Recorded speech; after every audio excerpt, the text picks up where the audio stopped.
Hello, everybody, and welcome back to Hopeless Fanatics podcast episode number 4. I'm Brandon Boylan, here with my co-host Jackson Fenn. A little preview of what we'll talk about today. The Minnesota Vikings, they made a roster move today, so we threw that on the top here. We had a request to talk about some football first, so we're going to throw a little football in to start. We're going to talk about the Chicago Cubs, another request of a viewer. And then we're also going to touch base for the first time on the Minnesota Timberwolves. Probably throwing a little bit about Manuel Margot as well. Yeah, a little money, Margot. Do you want to start us off? Yeah, I mean, so taking a look first into the Vikings, obviously cutting Alexander Mattison. As a fan, I think it's the right move here. His contract wasn't that expensive. I didn't get a chance to dive into the details of what we save versus what we, have to pay out and whatnot. But as a fan, I know his contract was not that expensive, so even if it hits us a little bit, I'm okay with that. Yeah. He just very unproductive last season, in all honesty. The fumbles were a bit of an issue at times, and along with he didn't run that hard. You watch Ty Chandler run at the end of the season versus you watch Mattison run. Chandler's just a way harder runner. I mean, every time Mattison was a backup behind Cook, you're like, oh, this guy, he could be the I was excited last year. Oh, yeah. But I would every time, even when Cook would get hurt, every time Mattison got the ball, like every time he was the guy in the backfield, never performed. He was okay behind Cook. Yeah, but when Cook got hurt, and every time it was Mattison that had to step up to the plate, he just never did, I feel like. Yeah, I mean, he had some games. I know he had a big game against Seattle. Yeah, my brother was at that one. Whatever year that was. He had a big game against Seattle. And he had some decent games, but yeah, he was never like what everybody wanted him to be behind Cook or as a starter. He's not a lead back to me. Like, it was like one of those guys, like, oh, Dalvin Cook is out. Let me go pick up Alexander Mattison in fantasy. And he just didn't do much for you. Yeah. Obviously, Ty Chandler is the biggest name that we have right now on the roster. I love the way Chandler runs. I do too. I mean, in a way, like of how he runs, he reminds me of kind of like Pacheco. He's not as hard of a runner, and he doesn't keep his feet and his legs moving as hard as Pacheco does, but he's got that same kind of style. See, I watch more Gopher football, so obviously a weird comparison to me is Shannon Brooks.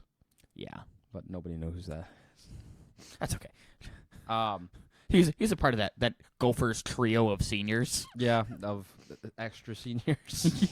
him and what? Rodney Smith. Rodney Smith. Ibrahim was a sophomore that year. That was just a weird committee. Yeah, it was a good committee though. Yeah. I mean, to be honest, Shannon Brooks was kind of the guy that I'm like, can we not give him the ball? He was definitely the guy on the way out. Like that was the man left out, but it was kind of for a reason. Yeah. I think kind of digging into, the Mattison replacement, obviously you have the Ty Chandler on the roster. There's a lot of names out there, too. And, yeah, this is a class where, I mean, the class is obviously... You're not getting Eckler. No, I don't want Eckler, in all honesty, either. Like, Eckler gets such a hype, and Eckler gets, all of these people that say, oh, Eckler is such a great running back. I'm sorry, but he isn't. He's great fantasy. He's a great fantasy back, but go look at his numbers. Yeah. If you take away, which obviously you can't take away, but if you take away his receiving numbers and look at him as a running back, he's bad. Yeah. Yards per carry, bottom. Like watch him run. He is slow. He got ran down on a couple guys this year that I was like, dude, you are a running back, and that's like big linebacker at the end. Yeah, I mean, so there's a lot of free agency. Like, you're not getting a big. I like running back by committee. I mean, that's the way that a lot of these teams are going.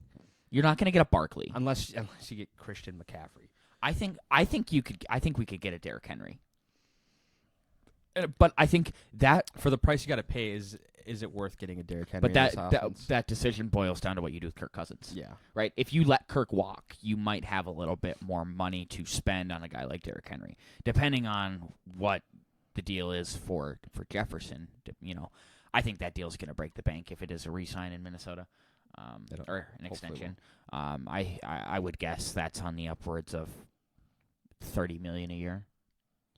Yeah. I mean, you're gonna address it probably in the middle rounds of the draft, hopefully. Yeah, I mean, I Middle don't to late see rounds. I don't see it as an early need. You're not No. going not first for sure. I mean, running back's one of those positions where you always see like those later round guys. Yeah, making I think splashes you early. maybe a third or a fourth. Yeah. I think a guy that, like, if you're looking at the draft and you're looking at a guy that can produce right now, maybe you look to like a Blake Corum.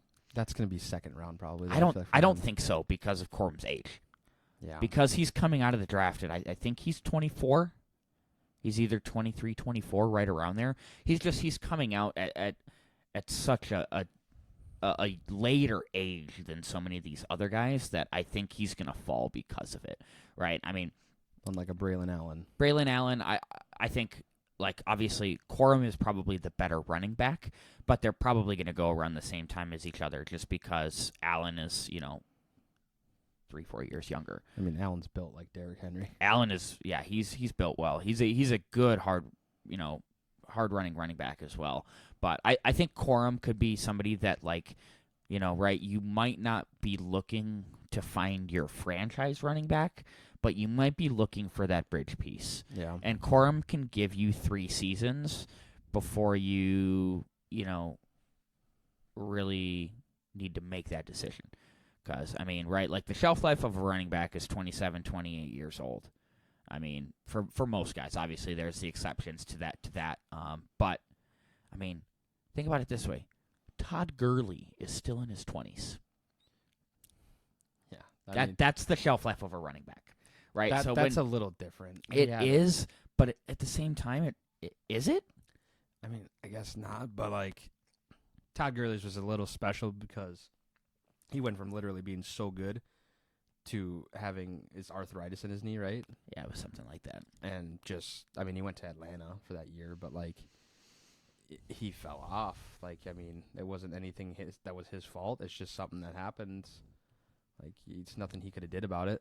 Yeah. I mean, again, But right, it just... from an offensive player of the year perennial candidate to nothing. Gone. Yeah, and the hard thing is, right, with the running back position, and touching on it again, it's just... You get drafted because of your age, not because of your talent when it comes to the running back position, unless you're, obviously a guy like Bijan Robinson, who's a potential generational talent. Yeah, but those if guys you go early in the draft. Yeah, if you're a middle round guy, you're going based on your age. That's why a guy like Mo Ibrahim didn't. He should have left after the 2020 season. I agree. Well, yeah, could he have That left? shortened season. Yeah, he could have. been. Yeah, He was a junior because then And- he got hurt the next year. yeah. I mean, right, like, that's kind of where, right, like, Ibrahim was definitely good enough of a running back to be drafted, but he wasn't because he was 25 Yeah, 25. at the time of the draft. Well, you maybe get 2 years out of him before he is out of his prime. So, right, like, that's kind of just the big thing with the running back position. And, especially when you have the guy like Ty Chandler in-house already, I don't see them making a big move. Ty Chandler's not a household name for most people in the football world, but I think he is very much somebody who can get the job done in a style of offense that Kevin O'Connell is going to run. I mean, look at the team that just won 2 Super Bowls in a row. Isaiah Pacheco is not a guy who you're like looked at on draft day and you're like, oh, this guy's gonna be just a stud. 7th round. That's Rutgers. I like the idea of not even like taking multiple running backs late in the draft, especially when you have such a thin running back room right now.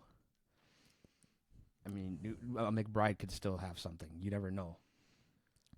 Throw something at a wall and see if it sticks. Yeah.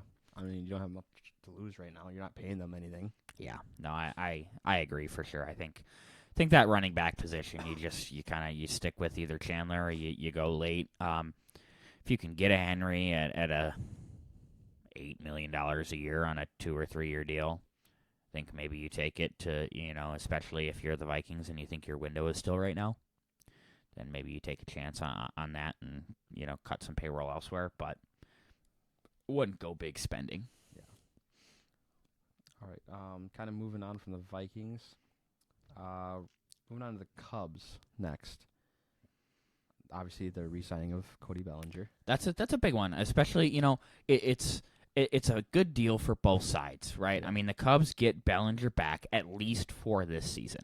The opt-outs are there, but at that tick of that's $26 million a year roughly. You know what it is? It's the Carlos Correa contract almost over again. Except obviously it was Correa going to a different team, but I mean it's a Scott Boras contract. Yeah, right. I mean it's a chance for him to prove he still got it, right? And he's getting paid quite a bit to see if he can repeat what he did last season. Right, and obviously then if he has a poor year, he sticks with the Cubs on this contract. If he has a great year, maybe he tests out free agency again. But I think it's great for the Cubs to get him back, in a division where it's not that strong. It's not a super strong division. I mean the Cardinals are probably the favorites, but they're an old team. Yeah, the Cardinals are not a team that strike me as a threat, a World Series contender, right? But solid, very good players, but overall as a team, there's not many young guys on that team that are up and coming.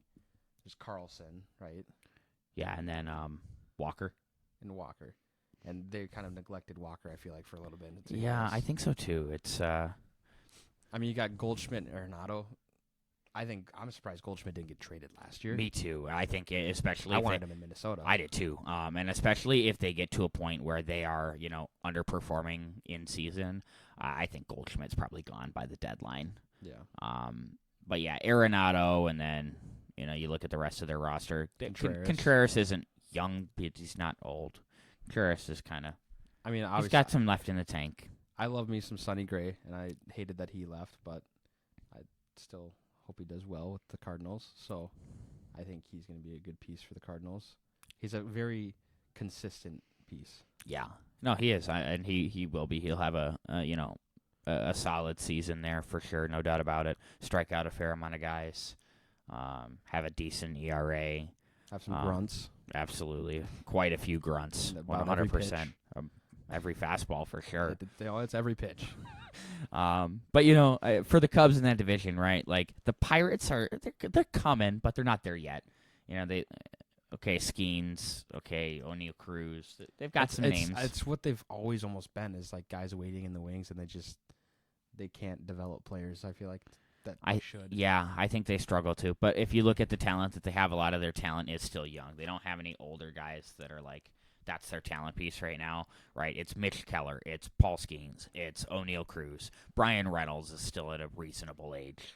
Their talent level is still young, and I still think they're Brian Hayes. Yeah, Hayes is a weird one. I know. It's I don't know how to feel about him. It's a guy that had praise coming up, and you thought was going to be really good. And he's still above average, yeah, but he's not what he didn't live up to the hype. No. But yeah, I think the Pirates are still a little ways away. The Reds, I think, could be kind of sneaky. Yeah, I have them at third right now in the division, a sneaky third. Yeah, around that 500 area. They have a lot of young talent. That infield is loaded. You start on the left side of the diamond and. Or whatever. I don't know what I'm thinking. Yeah, you start with McLean, and then Noelvi Marte. Yeah, gonna sneak in at third, and then you still have India, you still have Ellie, you still have Steer, you have Encarnacion Strand who can play multiple positions in the infield. That is an infield that has a lot of young talent. There's still question marks with guys, though. I think Ellie De La Cruz was amazing when he came up, and then man, did that guy fall last year. And obviously it was that first month, and he was just the highlight reel. his Well, yeah, speed, stealing home and yeah, right, like all of the and you kind of didn't hear about him for the rest.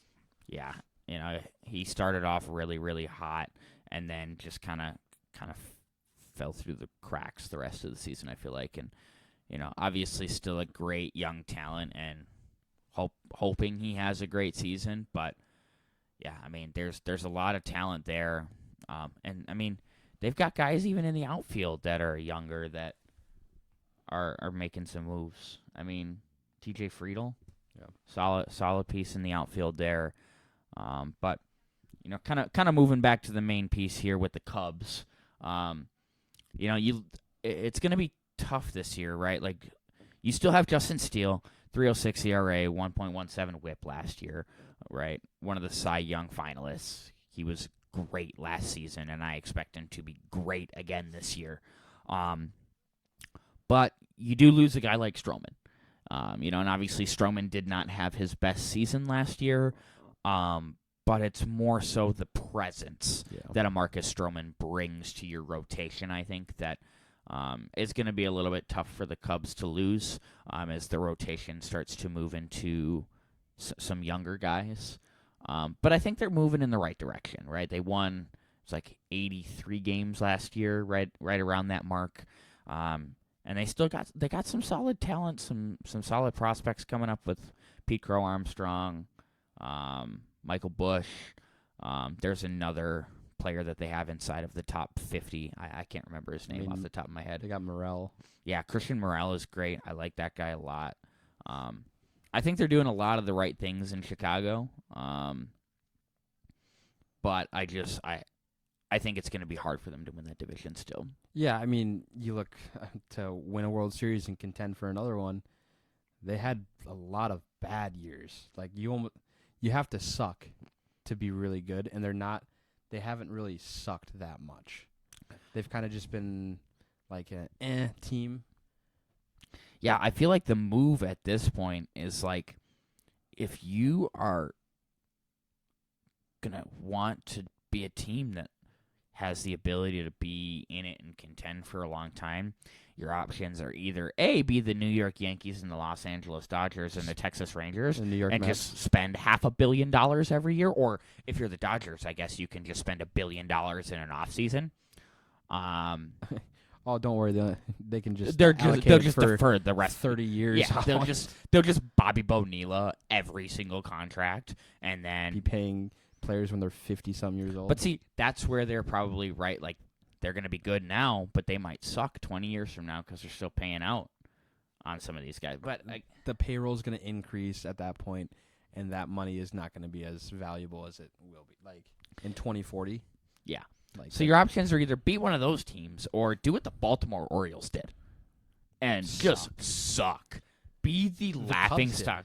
Be the laughing stock of baseball for 10 years. The Cubs witnessed it.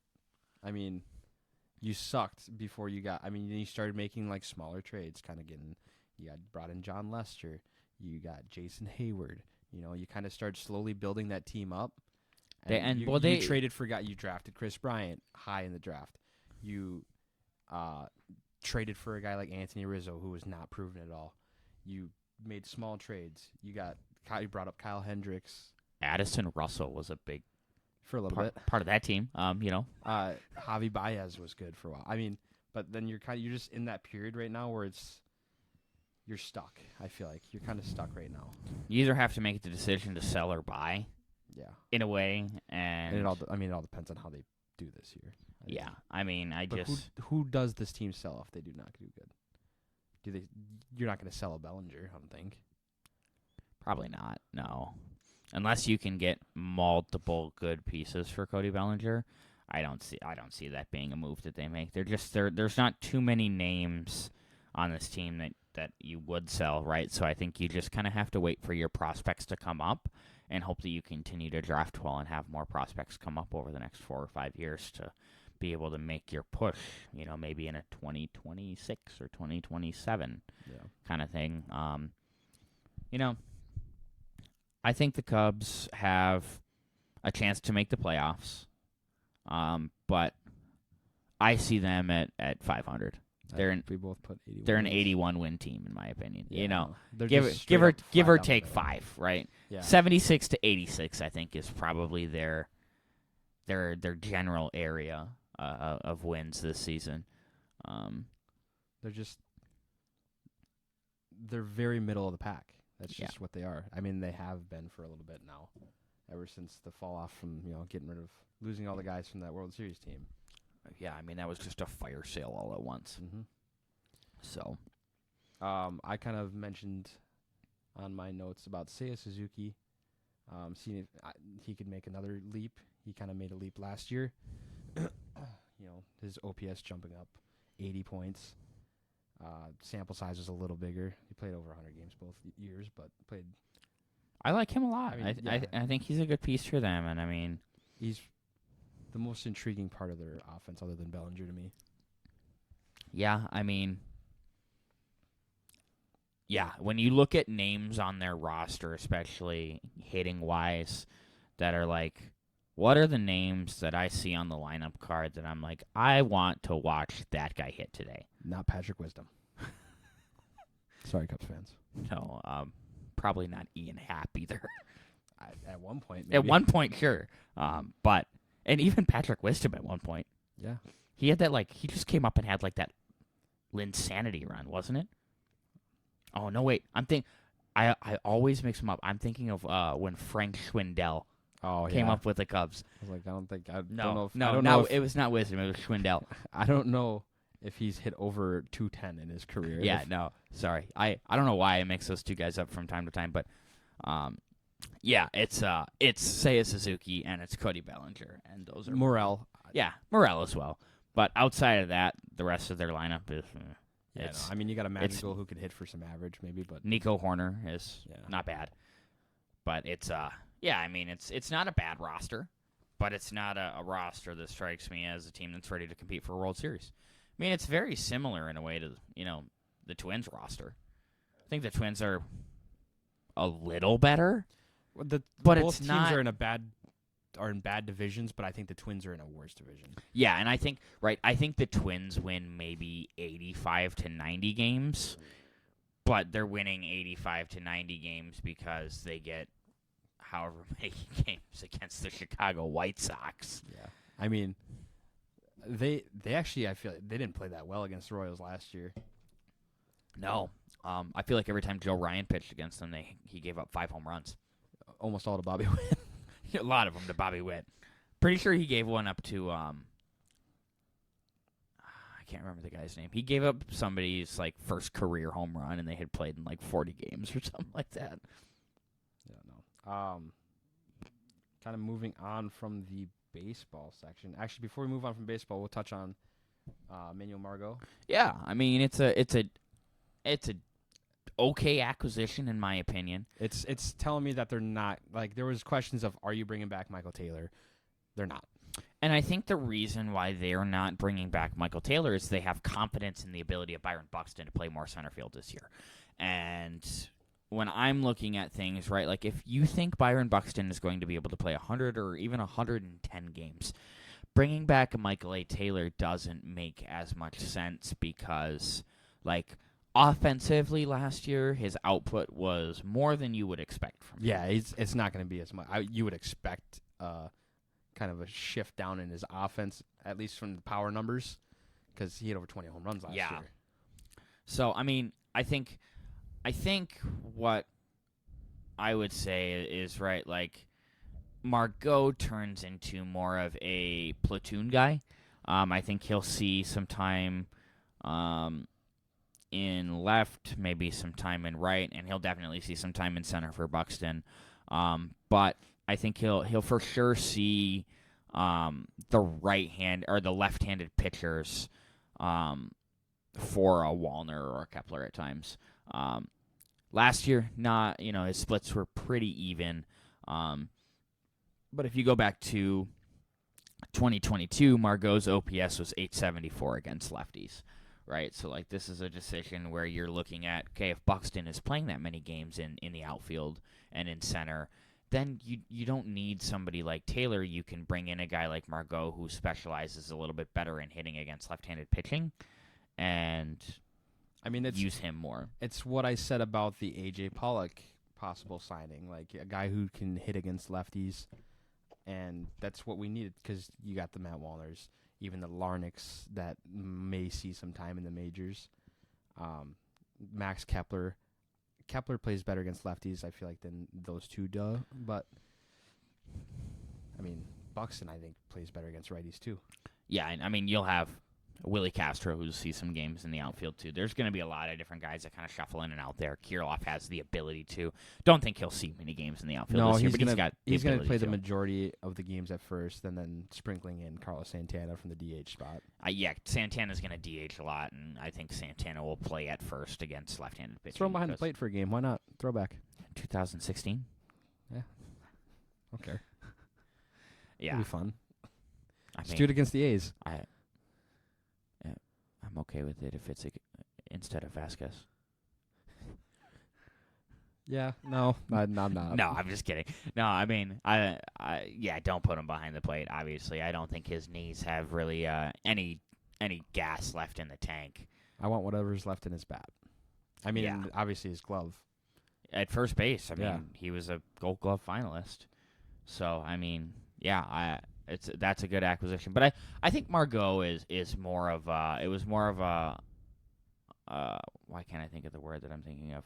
It was more of a decision based on, need, right? Like Taylor is probably better, and if you're looking at, Buxton being inactive at times, Taylor is probably the better guy, but Margot, I think, will see more of that kind of puzzle piece role where he just kind of fits into what he's designed for this year, which I think will be platooning in the outfield and mostly playing against left-handed pitching. I mean, and like we brought up, the just overload of infielders in terms of prospects and what we have up here. Like, there's no room for guys to really come up other than a Brooks Lee maybe, and it's going to be tough to find room for him. Yeah, but you can't leave a guy sitting like that forever. No, but that's why you got rid of a Noah Miller. Yeah. Noah Miller, to me, I know I've said this to you before, and to the viewers, this might not make a lot of sense, but a lot of guys I just get a gut feeling on. He just doesn't do it?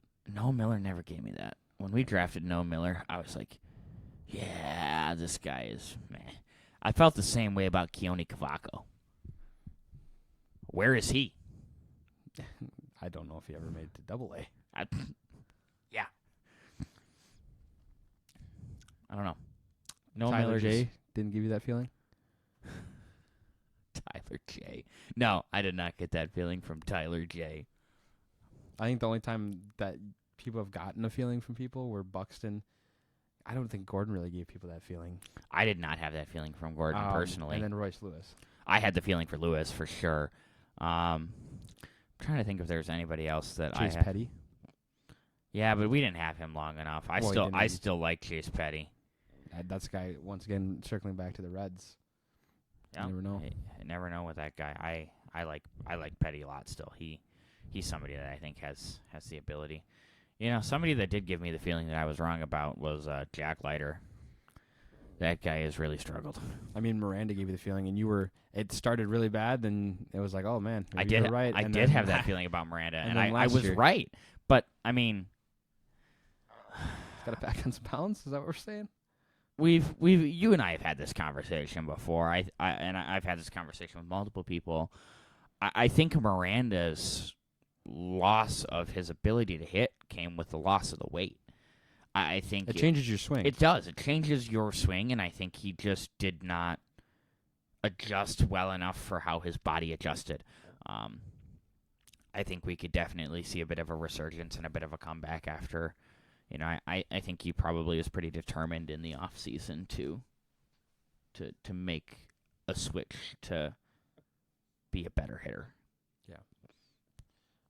Kind of moving on now after that, all the baseball talk. We're going to move on to the Timberwolves. First time touching on them. 42-17. This is the best Timberwolves team I've seen. It's probably the best Timberwolves team ever. Obviously, people they're better than the Garnett, Sprewell, and Yes. Cassell team. Zerbiak, Olowokandi. But this team is going to win the most games in franchise history, I believe. I would agree. The only thing that scares me with this team is their inconsistency at times in offense. Defensively, I'm pretty confident in It's them. not even the inconsistency on offense, more so as the inconsistency on offense in the fourth quarter. Yeah. They should be blowing out some of the teams, and they just let them come back, like the Spurs the other night. The Spurs just have our. Well, same with the Grizzlies. We played down to our competition. I don't think we a lot of always times. do, but the Spurs are just one of those teams this year that kind of had our number. I mean, and the Bulls they lost to the last time, they should have beat them. They were up by 20, over 20 in that game. They get a little lackadaisical, and they let teams come back. I feel like they stopped playing. I think you get Argo's into the defense. playoffs though, and I think that. Oh yeah, the switch hopefully. And Anthony Edwards has shown every year he's been in the playoffs that he turns it to another level in the playoffs. And with how he's been playing right now, it seems like he's turning that switch. If there's another level to what he's doing right now, the last 10 games he has 32 points, 6 rebounds, 5 assists, steal and a half, and his plus minus in the last 10 games is a plus 122. yeah. I mean, you win with that guy on the floor. I mean, obviously Anthony Edwards is the best player on this team. I don't think anybody is debating that. I don't think Karl Anthony Towns is debating that at this point. But I think the X factor to the team is Mike Conley. Yeah, I mean, I like the acquisition of Monte Morris. I agree. Behind It gives you a great turnover to assist ratio for both of your point guards. I like J-Mac, Jordan McLaughlin. In case people don't know who that is. I like McLaughlin, just a little too inconsistent. Although he shows up at like when you need him. I feel like a lot of times when you need him, he'll show up. But Monte Morris, I mean, they're 6-1 since he's been playing. Yeah, I mean, Morris The was a schedule, you played the Trailblazers twice. You just beat Grizzlies team that's Jaren Jackson and nobody else. You beat a Spurs team that's not good. beat Brooklyn. You beat Brooklyn, and then you lost to the Bucks at home. They beat the Clippers. They did beat the Clippers. That was a really good game. And I even think that the way that they played against the Spurs, like the third quarter against the Spurs, they played so well. But then they just kind of let them keep coming back in the game. Yeah, I mean, I think this is a team that, right, the defense is there, the offense is there. It's a matter of can they put both together in a 7-game series and do it multiple times. My concern is just that this Western Conference is so stacked. Like, if you're playing the 8th seed, it's not – I don't think any team is going to be a 4-game sweep. No, I don't think so either. I mean, it's right, the West is very, very – And they're not very locked in on the cluttered. first – they have a tough schedule, so I don't they could be anywhere from 1 to 4. They could their schedule, they play Sacramento tomorrow night. Or it'll be tonight when this podcast comes out. They play Phoenix twice. They play the Clippers 2 more times. They played Denver 3 times, the Cavs twice, Golden State once, and then you got the Lakers twice. Those are all right now playoff teams. That's not an easy road to the end. No, but I mean, in a way, They can win. In a way, it's good though. Oh yeah, get Right, battle tested. This team is going to make the playoffs. Yes. That's a given. It's Yes. making the playoffs. So I mean, And their home field advantage is it's been a factor. and getting a chance to see this many playoff teams this late in the season will give you the best preparation for the postseason. Yeah. Another unsung hero, if you're for casual fans, Naz Reid. Naz Reid's a pretty well-known person, I think, across every. If he's not in your, hanging from a banner in front of your house, then you're doing something wrong. No, Nickeil Alexander-Walker. Dude plays hard every time. He's what Jaden McDaniels used to be to me. Sorry, Jaden, but he's what Jaden McDaniels used to be. Consistent on defense. McDaniels still a great defender. Makes some really, really stupid fouls. And shoots some Really really stupid dumb shots. threes. He's got no arc on a shot. But Alexander Walker, a guy who's coming off the bench, the impact. I mean, last 8 games they're 7-1. Obviously, that included the Bucks. They killed the Bucks in Milwaukee that one night. Full team playing for the Bucks too, and his plus minus in the last 8 games is plus 99. Yeah, from a guy off the bench. He's been playing well.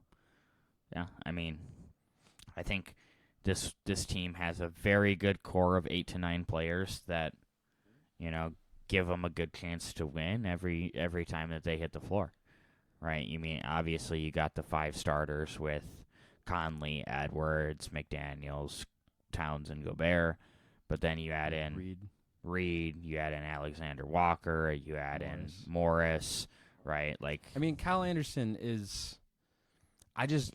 He's a game manager.